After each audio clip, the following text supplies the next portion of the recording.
aja enggak bagusnya? Enggak usah ya, ini aja. Kurang turun nggak ini? Enggak gerak-gerak ini. Tinggian, nah lagi. Lagi. Ya level aja.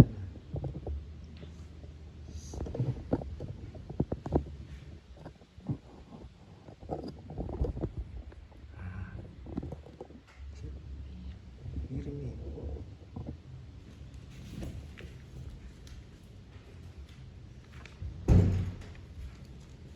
Oke. Apa sih pertanyaan tentang apa sih? Yang pertama niku apa yang melatar belakang panjenengan itu melakukan dakwah melalui seni hingga pada akhirnya panjenengan itu juga mendirikan pesantren. Terus setelah itu?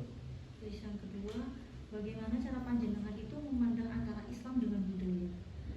Yang ketiga itu, menurut panjenengan seberapa penting peran seni dalam berdakwah? Yang nomor 4, dalam masa pendirian pesantren ini sendiri, apakah ada penolakan dari masyarakat ataupun tantangan-tantangannya? Dan pertanyaan yang terakhir itu, apa yang ingin panjenengan sampaikan untuk masyarakat secara umum?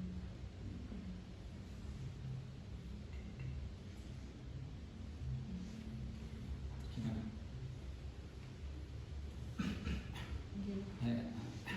Jadi yang pertama, apa yang melatar belakangi panjenengan itu melakukan dakwah melalui seni sehingga pada akhirnya panjenengan mendirikan pesantren ini juga? Iya. Langsung mulai nih, salam dulu nggak? Langsung betul. Ya. Ya, assalamualaikum warahmatullahi wabarakatuh. Jadi ketika saya diamanati untuk menjadi, kalau menjadi kiai terlalu gede ya, untuk nungguin tempat ini begitulah ya, tempat yang memang sejak awal diniati untuk membuat pesantren, dan amanahnya pesantren yang berbeda dengan pesantren lainnya, atau dengan bahasa lain, jangan sampai hanya menambah satu di antara sekian ribu pesantren gitu. Jadi tidak, bukan menambah kuantitas, hanya ya. Jadi kok ada eksperimentasi membuat pesantren yang sebetulnya perbedaan itu bukan tujuannya gitu, tapi bereksperimen dari pengalaman-pengalaman yang selama ini ada. Jadi riwayatnya kan pesantren ada hubungan dengan dulu aktivitasnya di LGIS ya, di LKIS, Lembaga Kajian Islam dan Sosial. Waktu itu kita banyak mengeksplorasi program-program kegiatan yang kita beri nama itu Islam transformatif dan toleran. Tentu saja dengan pendekatan yang menggabungkan ilmu agama, ya, ilmu sosial kritis, ya, dan kemudian ya advokasi kegiatan-kegiatan para aktivis mahasiswa itu yang menggabungkan itu. Nah, akhirnya pada satu titik kalau begitu kita bikin pesantren sendiri ya. Tapi pesantren yang berbedaannya berbasis dari pengalaman sebelumnya menjadi aktivis ya, baik aktivis sosial dalam advokasi masyarakat maupun aktivis bagi pengembangan kajian-kajian pemikiran Islam alternatif. Jadi itu bagian dari itu, bukan hanya bikin pesantren sendiri. Karena itu berbicara. Nah, pada saat itu ketika 2006 ya, ini mulai di 2006, tapi terus itu gempa, jadi kemudian tertunda. Itu mulai 2009 akhir ya. 2009 akhir, dan pas momentum Gus Dur wafat. Jadi bareng ulang tahun pesantren ini dengan halnya Gus Dur bareng 30 Desember 2009. Nah, ketika itu saya ketika ditunjuk ya, diberi amanah untuk mengelola pesantren ini, kebetulan waktu itu saya ketua Lesbumi DIY. Akhirnya udah digabung aja sekalian. Akhirnya kita menjadikan pesantren ini menjadi satu semacam laboratorium ya, bagi aktivitas-aktivitas atau kegiatan-kegiatan Lesbumi yang waktu itu kebetulan saya menjadi ketuanya di DIY, dan waktu itu juga Lesbumi baru dihidupkan lagi ya. Jadi bareng upaya mencarikan gimana sih frame kegiatan Lesbumi berbarengan dengan kita mulai jalan lagi pesantrennya. Nah, waktu itu yang pertama kita lakukan, kita bikin semacam kongres kebudayaan pesantren gitu ya. Jadi kongres kebudayaan pesantren, bukan kongres atau muktamar gitu ya. Nah, kita ngumpulin teman-teman anak-anak muda ya, santri, baik itu yang aktivis maupun yang seniman gitu, penulis gitu, dan seniman berkumpul di sini. Ada yang pelukis ya, seni rupa, ada yang seni pertunjukan, ada yang seni sastra gitu ya, yang pada akhirnya memang menemukan satu formula gitu ya. Jadi jejak penting dalam sejarah Islam di Nusantara itu banyak menggunakan pendekatan melalui kesenian ya, antara lain gitu, dan juga kebudayaan dalam artian yang luas gitu. Jadi Islam diterjemahkan tidak hanya semata-mata sebagai ajaran, tapi diimplementasikan bagi intervensi untuk mendidik manusia secara langsung, bagaimana berpikir, bagaimana mengolah rasa gitu ya, bagaimana kemudian mengekspresikan diri di dalam hubungannya dengan sejarah masa lalu di Nusantara gitu ya. Yang kemudian ekspresinya bisa beragam, ada melalui arsitektur ya, di arsitektur kita juga melihat seni. Kalau kemudian wayang misalnya, itu induk semua seni ya kan. Dalam wayang itu seni suara ada, seni cerita drama ada, seni tari ada, seni pertunjukan jelas, seni lukis gambar juga ada, narasi ada. Jadi lengkap sekali ya, induk segala kesenian ya. Nah, karena itulah kita mulai jalan itu bereksperimen sambil menemukan nanti bentuknya. Nah, jadi bentuknya seperti apa itu mengalir bersama ya, yang penting ada inisiatif ya, inisiatif. Terus tahun 2011 ya, lalu dari proses itu 2011 muncul karena di Jogja ini, ketika saya lihat ketika di sini itu ada banyak jejak petilasan yang terkait dengan Sunan Kalijogo ya. Di sungai itu ada satu batu besar yang ada penduduk sini yakini dulu itu tempat Sunan Kalijaga pernah bertapa di situ. Atau di ujung sebelah sana ada makam yang masyarakat juga meyakini itu dulu muridnya Sunan Kalijogo. Terus di ujung timur selatan yang sana itu Njolo Sutro ya, Bukit Njolo Sutro. Di sana itu makam Sunan Geseng dikenalnya gitu. Tapi juga sebenarnya kalau kita lihat riwayat sejarahnya, dulu di situ Njolo Sutro itu kayak semacam menjadi pos gitu, dakwahnya para Sunan Kalijogo mendidik murid-muridnya. Nah, karena itulah kemudian dari melihat jejak-jejak ya secara ada di situ, kita mengasumsikan aja, tapi dulu Sunan Kalijogo itu pernah bikin pesantren di desa ini gitu. Nah, yang kurikulumnya itu seperti apa belum tahu, tapi kita bayangkan aja lalu gimana caranya itu, tapi melalui wayang pasti. Jadi kita mencoba kalau menggelar acara peringatan 500 tahun Sunan Kalijaga itu bulan tahun 2011 ya, bulan 11 November, bulan Juli. Nah, kita gelar lalu kita rekonstruksi sejarahnya perjalanan Sunan Kalijogo dari Demak lalu mendirikan Mataram ya. Jadi kerajaan Mataram Jogja itu juga satu tokoh penting ya untuk meletakkan fondasinya, dasar-dasarnya masyarakat, tatanannya ya, paugerannya itu adalah ajaran Sunan Kalijogo. Rekonstruksi sejarahnya perjalanannya dari Demak ke Njolo Sutro sampai kemudian ke lokasi yang sekarang jadi keraton Yogyakarta.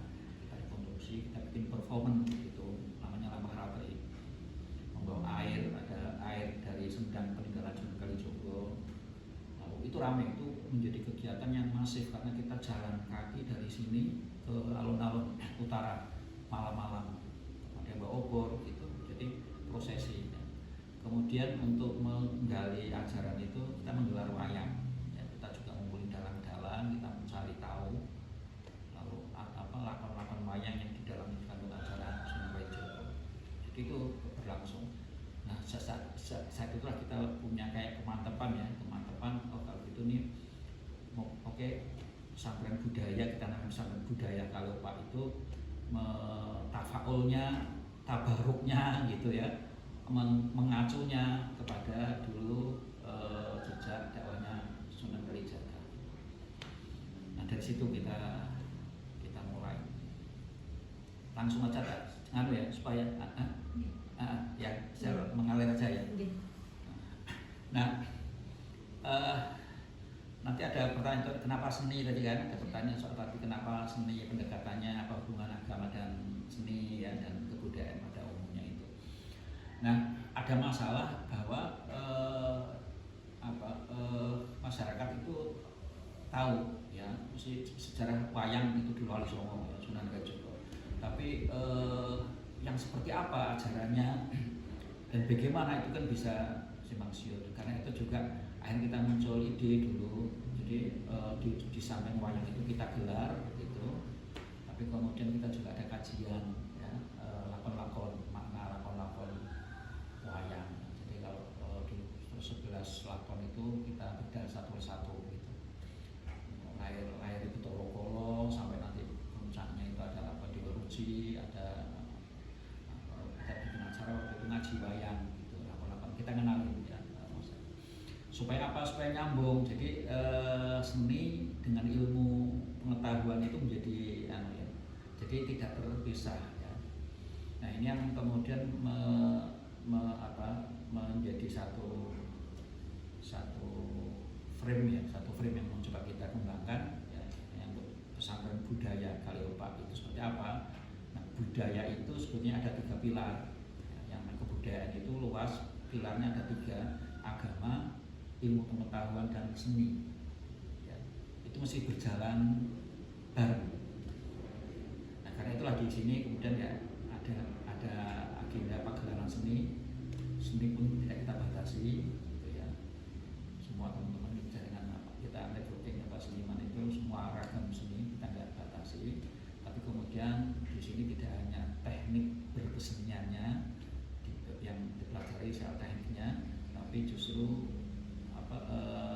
basic ya, pengetahuan apa yang mau kita komunikasikan melalui seni ya. Jadi ilmu pengetahuannya itu tentu saja yang tidak boleh kehilangan adalah nilai-nilai agama. Jadi kalau tadi ada pertanyaan hubungan agama dan seni secara khusus atau agama dengan kebudayaan ya, agama dan kebudayaan itu begini ya. Jadi agama itu menjadi bentuk batin ya, bentuk batin kebudayaan ya. Nah ekspresinya apa ya, seni dan ilmu pengetahuan ya, ilmu pengetahuan. Jadi menjadi satu kesatuan ya. Contohnya begini ya, seni itu mesti menjawab kebutuhan masyarakat ya. Kira-kira masyarakat hari ini itu apa ini yang dirasakan oleh masyarakat ya.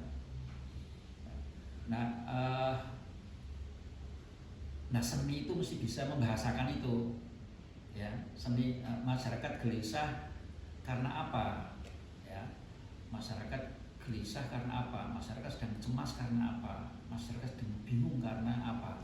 Nah ini kan wilayah ilmu pengetahuan ini ya, ada masalah politik, ada masalah ekonomi gitu kan, ada masalah sosial gitu ya. Tapi kan belum ada bahasanya. Nah seni mesti bisa membahasakan ini ya, supaya apa, supaya masyarakat punya bahasa untuk mengekspresikan apa yang dirasakannya individu itu ya. Nah individu setiap masyarakat juga lalu terhubung dengan sosialitas ya, masyarakat yang lebih luas ya. Jadi ini ada individu, ada masyarakat, seni itu menjadi penghubung dari segi rasa. Jadi ada lalu keterlibatan. Nah itu semua itu struktur batinnya adalah agama. Agama dalamnya adalah hubungan manusia dengan Tuhannya ya. Nah dalam hubungan ini juga ada ilmu juga, ada ilmu fikihnya, ada ilmu tafsir, ada banyak sekali ilmu agama. Jadi kira-kira ini hubungan antara agama, seni, ilmu pengetahuan dalam kerangka kebudayaan secara umum. Dan ini yang kemudian ingin dikembangkan di pondok pesantren Kaliyopak ini. Kira-kira alurnya seperti itu.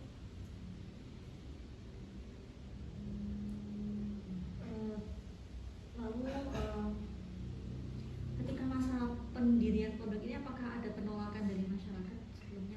lewatin tantangan-tantangan? Tidak. Ya tidak ya. Karena kan begini ya, kalau kita jadi bahkan ketika kita bikin acara Lampah Ratri ya, itu masyarakat tampak itu berikut kan karena mereka ingat ya Sunan Jogo ya. Jadi begitu lihat kita mereka udah tahu kan Sunan Jogo jadi mengatakan ingatan masyarakat awal. Jadi partisipasi itu tinggi ya. Dan setelah acara itu juga kita kan saya merasa ini saya bisa ada sesuatu yang harus dari sejarah dari tradisi yang nanti kita kembangkan. Kita ngobrol dengan warga masyarakat ternyata dulu di sini ada seni tradisi solawatan Jawi yang namanya emprak ya. Itu udah mati, udah puluhan tahun mati, menunggu waktu untuk dihidupkan lagi. Udah saya acara itu udah kita hidupkan lagi saat di fase 2012 lalu kita hidupkan lagi ada seni solawat ya Jawi namanya solawatan emprak yang kemudian kita hidupkan lagi di sini gitu ya. Dan alhamdulillah sampai sekarang kemudian masih tetap berjalan sejak 2012 sampai sekarang. Kalau kita kembangkan ada kreasi-kreasi baru dari anak muda ya baik maupun yang bapak-bapak itu jadi ada emprak yang bapak-bapak yang tua yang pakem sama kemudian ada solawatan emprak yang mungkin anak-anak muda mengembangkan berdasarkan mencari pakemnya sendiri sesuai dengan semangat zamannya ya. Jadi karena itu kita tumbuhnya bersama masyarakat ya. Karena masyarakat sudah punya ingatan, punya jejak dakwahnya para wali dulu melalui seni dan banyak peninggalan seni, peninggalan masyarakat itu yang juga mereka masih ingat. Jadi secara DNA itu kita hanya memunculkan DNA-nya sudah ada gitu ya, menghidupkan kembali sehingga tidak ada sesuatu yang membuat penolakan ya. Mungkin juga terasa tidak lazim aja sih karena kan lama terpisah ya. Wayang itu kayak hidup di lingkungan masyarakat tersendiri, terpilah santri kayaknya nggak menjadi pemilihan ada santri atau abangan gitu ya. Lalu wayang dikelompokkan sebagai seni santri kayak punya habitat sendiri gitu ya, dengan ilmunya dengan kok terpisah. Tapi kita ingat ini dulu sejak ya memang jadi problemnya memang mengkomunikasikan ini justru dengan kiai-kiai itu. Karena itu saya pendekatan, jadi saya sowan ke kiai-kiai sepuh gitu terus kita sampaikan dan umumnya beliau mendukung kok paham gitu ya. Beliau mendukung dan paham, jadi nggak ada soal. Gusmus pernah rawuh di sini setelah acara itu. Gusmus rawuh juga temanya ngaji wayang, jadi panel sama dalang, Gusmus sama dalang gitu. Terus Kiai di lingkungan sini Kiai siapa tadi juga rawuh gitu. Jadi kita pakai Kiai Jawabi Imron juga pernah datang ke sini dulu ngasih Kiai Ahmad Tohari gitu ya, ngajak jam-jam nur gitu. Jadi banyak seniman-seniman yang berlatar belakang pesantren sampai yang juga hadir gitu. Jadi sehingga jadi kita cuma menumbuhkan sesuatu yang sebetulnya secara akar, secara praktek gitu ya. Di pesantren sudah nggak asing, tapi cuma karena ada frame sosial atau frame apa yang kemudian seolah-olah terpisah. Berarti seperti meniadakan antara wong abangan dengan santri gitu, nggak memberikan perbedaan gitu. Enggak, karena itu yang harus kita retas ya, karena itu kan pemilahan santri abang itu bikinan kolonial. Loh, kalau kita melacak ke sejarah sebelumnya enggak, itu sama-sama murid-muridnya sesama masyarakat yang dibentuk oleh Wali Songo gitu kan ya, akarnya. Nah, cuman karena ada faktor sejarah sebelumnya, sejarah tahun 60-an ya, sejarah tahun 60-an ketika politik aliran ya, jadi kemudian seni-seni tradisi itu diambil oleh partai nasionalis misalnya atau Lekra PKI gitu. Nah yang NU Maksumi nggak pakai, yang NU partai NU bikin seni sendiri, hadroh gitu kan misalnya ya, hadroh terus kasidah gitu. Nah jadi ada kesan pemisahan itu justru karena politik, ya politik aliran tahun 60-an. Tapi kalau saya mengacunya ke abad 15, saya bilang gitu ya. Saya mengacunya ke abad 15. Ya, abad 15, abad 16 tidak ada pemisahan itu, ya. Itu semua adalah umatnya para wali, ya. Agenda peradaban, ya. Agenda peradaban dari Demak, dari Kesultanan Pajang, dari Kesultanan Mataram, ya. Jadi itu sebetulnya kita artefak-artefak, ya, peninggalan budaya dari era Kesultanan Islam di Nusantara, ya. Jadi saya pakai frame era itu sebelum ada politik aliran pada zaman Republik. Jadi kemudian kita mencoba meretas bias, ya, bias dari sejarah kolonial maupun bias sejarah di Indonesia pasca kolonial itu yang kemudian memisah itu. Jadi kalau kemudian kita rujuk ke akar sejarah yang panjang, itu bukan pemisahan, tapi itu satu kesatuan. Apakah ada pesan yang ingin jenengan sampaikan untuk masyarakat umum?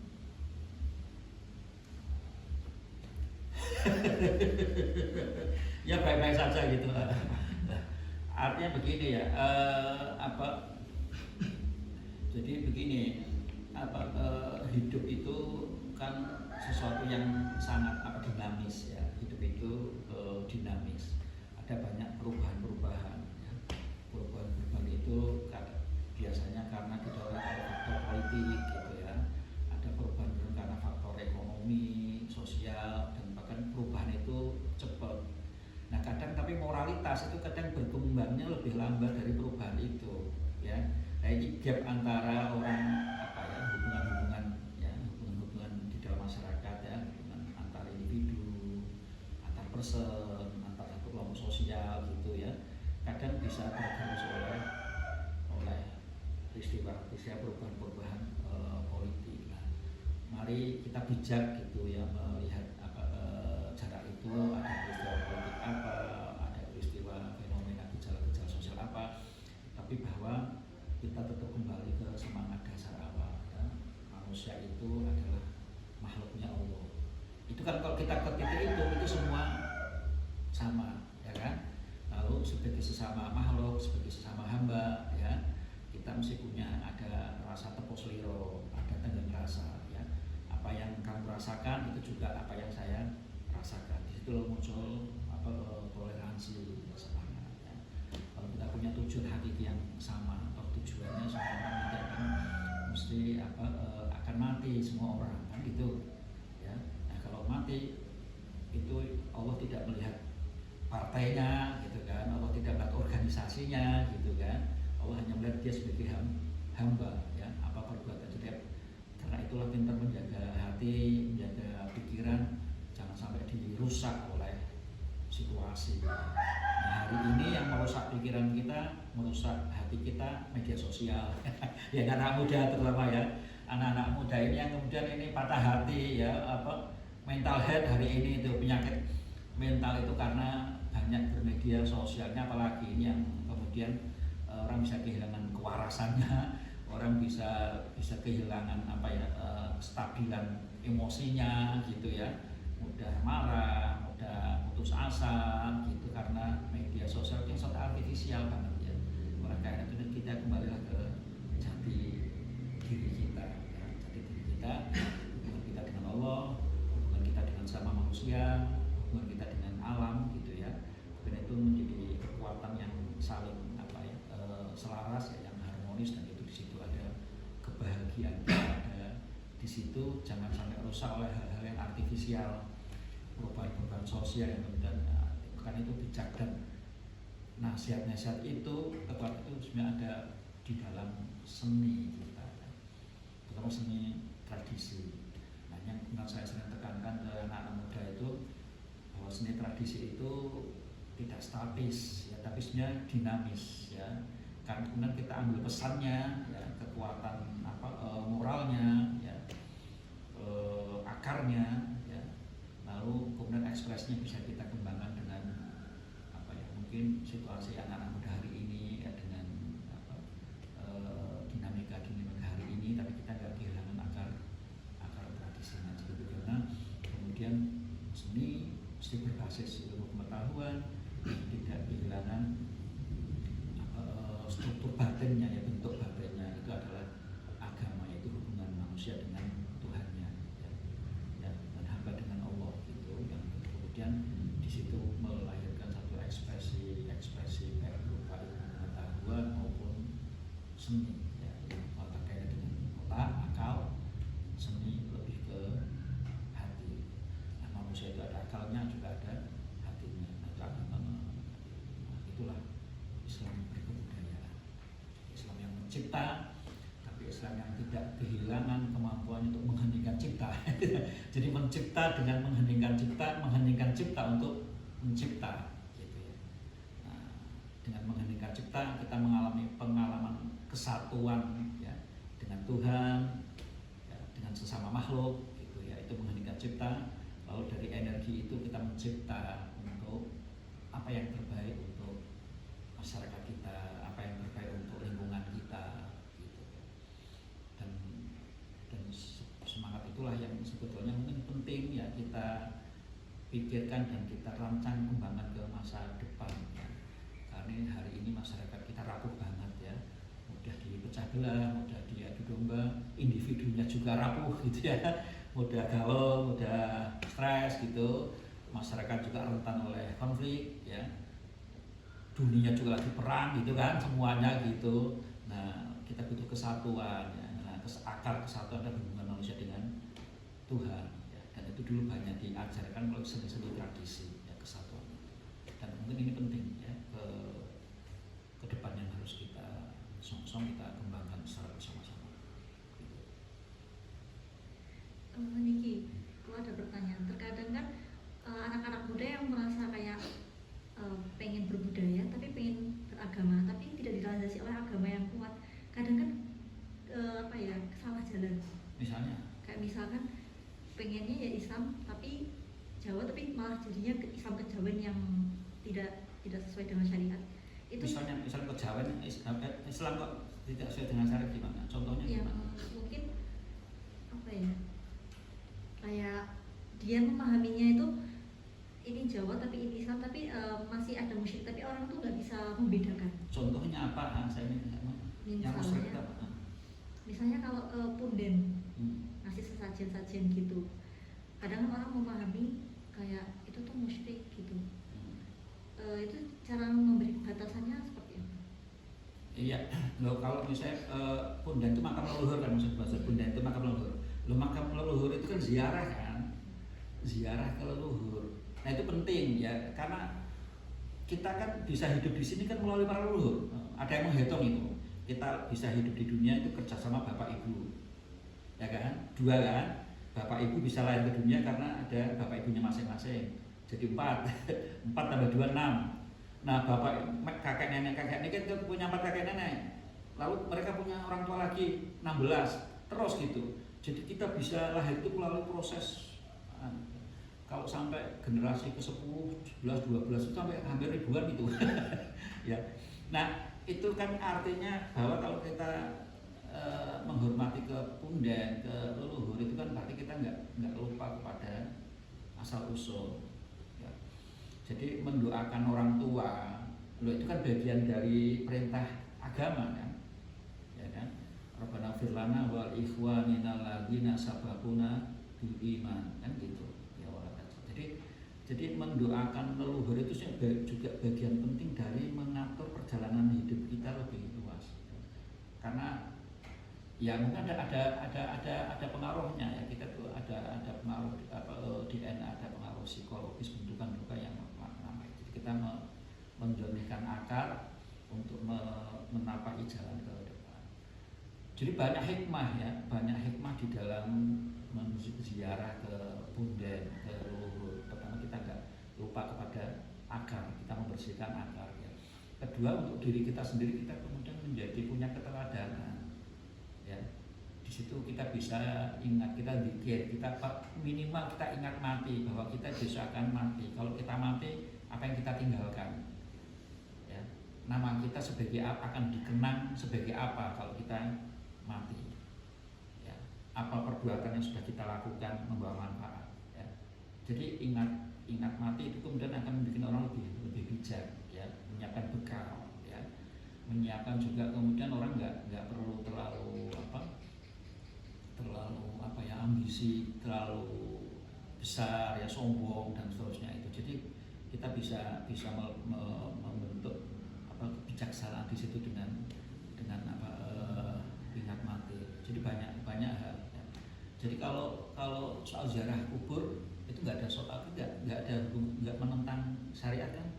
Ya. Saya sajen, ya, ada sajen. Sajen itu apa? Sajen itu kan itu bahasa Indonesia, bahasa Jawa. Bahasa Indonesianya apa? Sajian. Itu kan biasa kalau kita menghadir ke pesta ada sajian. Nah, tapi yang orang lupa, orang Jawa selalu ketika hadir ke makam itu kan tidak tangan kosong, ya, membawa sesuatu. Itu kan artinya gini ya, doa itu kadang harus juga dengan satu tanda kita melakukan sesuatu dengan kesungguhan, dengan kita membawa bunga misalnya, ya. Itu kan artinya kita ada usaha memberikan yang terbaik, tidak hanya niat, ya, menyatukan niat, ya. Jadi kan berarti ada niat, kita ada usaha beli bunga. Lalu sajian itu kata-kata dari saji. Saji itu asal kata dari sawiji. Itu artinya apa? Menyatukan. Jadi sajen itu adalah usaha untuk menyatukan apa? Misalnya kitanya menjadi konsentrasi, keutuhan diri kita, pikiran kita, hati kita, anggota tubuh kita menyatu. Ya. Lalu kemudian juga untuk menyatukan semua yang hadir. Ya. Ya. Jadi kalau kumpul 10 orang, 20 orang, 50 orang, nggak ada sajiannya kan kacau. Secara psikologis kan, ini kok minum aja nggak ada. Ya, jadi sajen itu tuh menyatukan. Jadi kalau kita mau berdoa khusyuk itu sajen itu bisa menyatukan. Ya. Nah, tidak hanya manusianya, juga alamnya gitu. Kita ada bunga, itu kan kita membawa unsur alamnya juga ikut mendukung. Ya. Karena semua unsur alam kan bertasbih, ya kan? Ya, jadi apa yang ada di langit dan semua apa yang di bumi itu semua bertasbih kepada Allah. Ya, jadi sajen itu menyatukan manusia dengan dirinya sendiri, manusia dengan sama manusia dengan lingkungan alamnya, karena semua ada satu bertasbih. Nah, kalau semua unsur bersatu, kita berdoa itu Allah mendukung. Ya. Jadi itu syiriknya di mana? Itu malah untuk menyatukan, ya, untuk konsentrasi. Jadi itu yang sering saya sampaikan. Ada lagi misalnya ada tradisi yang bagus banget, ya. Misalnya sedekah laut, ya kan? Sedekah bumi, ya kan? Loh, itu kan namanya aja sedekah. Sedekah itu kan sunnah. Ya. Nah, sedekah laut, sedekah kepada penghuni laut. Penghuni laut itu apa? Ikan. Ya. Ketika misalnya, ya, di tradisi kita ada melarung kepala kerbau ke laut. Nah, kalau kita pakai ilmu pengetahuan nih, ya, ekologi, ya, pengetahuan tentang alam gitu. Jadi kepala kerbau ketika dibawa ke laut itu nanti dia akan memproduksi, menghasilkan plankton yang itu akan menjadi sumber makanan bagi ikan-ikan yang kecil. Itu kan tanda syukur, itu kearifan, itu peradaban tinggi. Itu peradaban yang tinggi. Kenapa? Karena begini, orang Jawa, orang Nusantara, mereka rumongso, tahu rumongso? Merasa bahwa telah mendapatkan banyak sekali pemberian dari alam. Ikan, tiap hari ngambil ikan. Pernah menanam, menabur ikan? Nggak pernah, ya kan? Kita diberi tapi tidak pernah memberi. Apa timbal baliknya? Apa wujud syukurnya? Wujud syukurnya tiap kali ada upacara sedekah laut. Ya. Dalam upacara sedekah laut kalau kita bersyukur kepada Allah tapi juga dengan bersyukur dengan sesama makhluk. Kan ada hadis kan, man lam yaskuril makhluk lam yaskuril khaliq, atau man lam yaskurin nas lam yaskurillah, ya.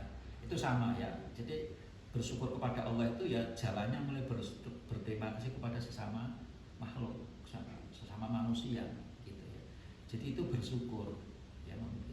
Terus juga itu wawasan ekologi, karena kemudian kita juga ikut merawat kelestarian alam, merawat ekosistem. Itu akhlak yang luhur, itu peradaban yang tinggi. Bandingkan dengan industri ikan modern, punya sopan santun enggak? Mereka mengambil besar sekali, pakai alat, pakai kukat harimau, kadang pakai bom, merusak terumbu karang. Mereka bersyukur enggak? Merasa berhutang pada alam enggak? Kenapa yang perusahaan-perusahaan kapal-kapal itu enggak kamu sirikkan? Sementara yang ini upacara nelayan-nelayan tradisional bersedekah kepada laut, kok malah di stigma dengan sirik. Lu padahal ini perilaku yang luhur, tahu balas budi, perilakunya orang yang mengerti bersyukur gitu loh, orang yang rendah hati, orang yang rumongso ya. Jadi ini hidup yang selaras dengan alam, hidup selaras dengan Tuhan. Nah, ini kan peradaban luhur, ini kan ajaran Islam ya kan ya. Yang mengeksploitasi laut itu jelas merusak alam, itu jelas sirik. Itu yang sirik itu yang merusak laut, karena mereka menjadikan eksploitasi laut menjadi tujuan, lalu lupa kepada Tuhan, lupa kepada tidak bersyukur. Padahal syukur itu lawannya kufur kan ya. Siapa yang tidak bersyukur maka dia kufur. Loh, ini yang kamu orang bersyukur kok disirikkan, sementara yang jelas kufur, merusak laut, mengeksploitasi laut, kekayaan alam, itu kok dibiarin, kok nggak disirikkan? Kenapa stigma? Pertanyaan saya itu gini loh, kenapa stigmanya kepada orang yang baik, tidak merusak alam, tahu batas, dan ngambilnya nggak banyak ya, ngambilnya. Sementara ada eksploitasi kapitalisme, perusahaan besar mengeksploitasi alam, itu nggak bersyukur. Kenapa nggak di stigma itu? Berarti ini kan frame sirik itu bikinan kolonial, supaya orang menyalahkan diri sendiri, merusak diri sendiri, membiarkan orang lain merusak, kan gitu. Banyak hal, jadi stigma kepada adat, kepada tradisi di Jawa, di Nusantara itu bikinan kolonial. Ya, kemudian kita supaya kemudian kita nggak percaya, kita kemudian meninggalkan satu kebudayaan yang sudah kita miliki. Ini juga kadang cara menempatkan ya, tapi agama, kalau kita bilang semua ekspresi kebudayaan itu sebenarnya struktur batinnya keagamaan, sih hubungan manusia dengan Tuhan ya. Kalau kita dalam sedekah bumi ya sama, sedekah bumi namanya sedekah kepada penghuni bumi.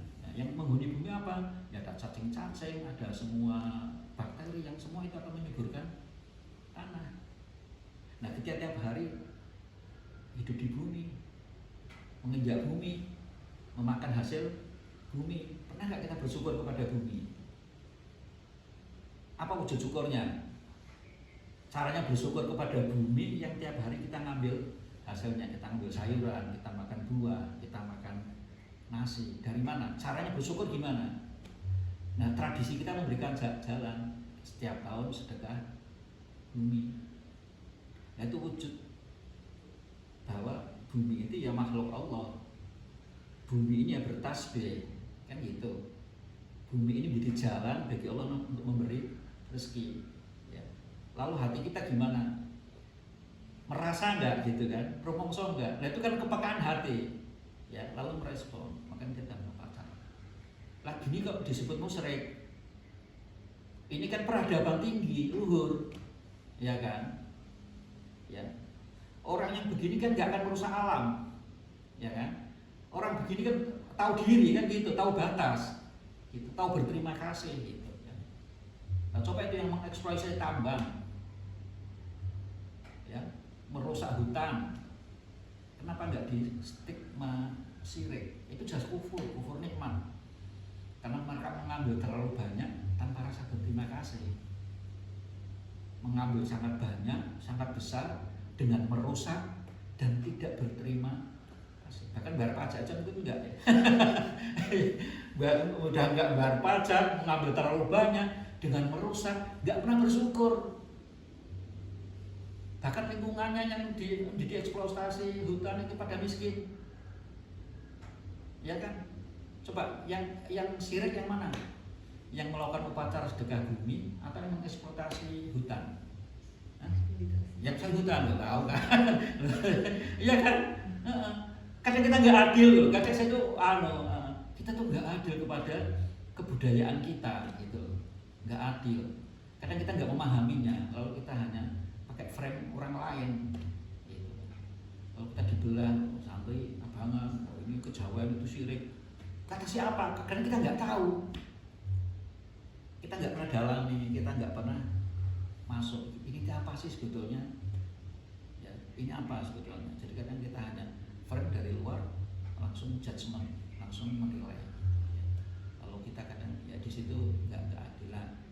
Ini lalu istilah berkebenaran coba kita gali. Ya, kita sebelum kita harus tahu, ya harus tahu isinya apa sih, sejarahnya gimana.